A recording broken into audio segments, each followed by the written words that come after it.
রহিম প্রিয় দর্শক আসসালামু আলাইকুম। এই যে দেখেন কবুতরের বাচ্চা। এখন আপনার এই যে কবুতরের বাচ্চা, তো সকালবেলা আমার ছেলে বলতেছে আপনার কবুতরের বাচ্চা খাবে, তাই কবুতরের বাচ্চাগুলো নামাইলাম। তো শীতে আরো বিভিন্ন ব্যস্ততার কারণে কবুতরের বাক্সে আর হাত দিই না। আমি জানি 3 জোড়া ডিম পেড়ে উমু বসে, 3 জোড়া বাচ্চা পড়ছে, 2 জোড়া প্রায় উড়াল শিখে ভাব। তো ওই 2 জোড়া আর নামাবো না, তো 1 জোড়া নামাইলাম। ওই 2 জোড়া উড়াল যেহেতু শিখতেছে, উড়াল শিখে ফেলাক, কারণ ঘরের থেকে কবুতর 2-3 জোড়া বাইর করলে হয়তো আরও রেজাল্টটা ভালো হবে। তো যাই হোক, বিশেষ করে সকালবেলা আমি প্রায়ই বলে থাকি, বাবা ধরো এটা, প্রায়ই বলে থাকি যে আপনারা কবুতরকে বিশেষ করে ইয়ে করবেন, সরিষা খাওয়াবেন। আমার কবুতরগুলো আপনার যদি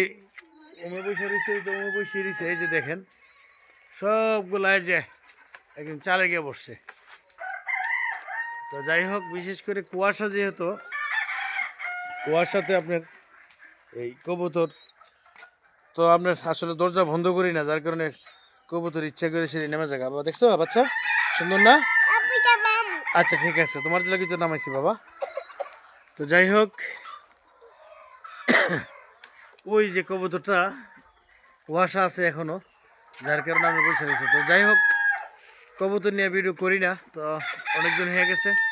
বিশেষ করে কবুতরকে আপনারা একটা কথাই বলবো, গম অথবা কবুতরের যে 4-5 জাতের মিট খাবারটা খাওয়ান, এটার পাশাপাশি একটু সরিষা খাওয়াবেন, যেহেতু এখন শীতটা বেশি।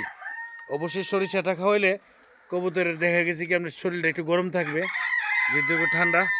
তো যাই হোক, আজকে এতটুকুই, ভিডিওটা লম্বা করব না।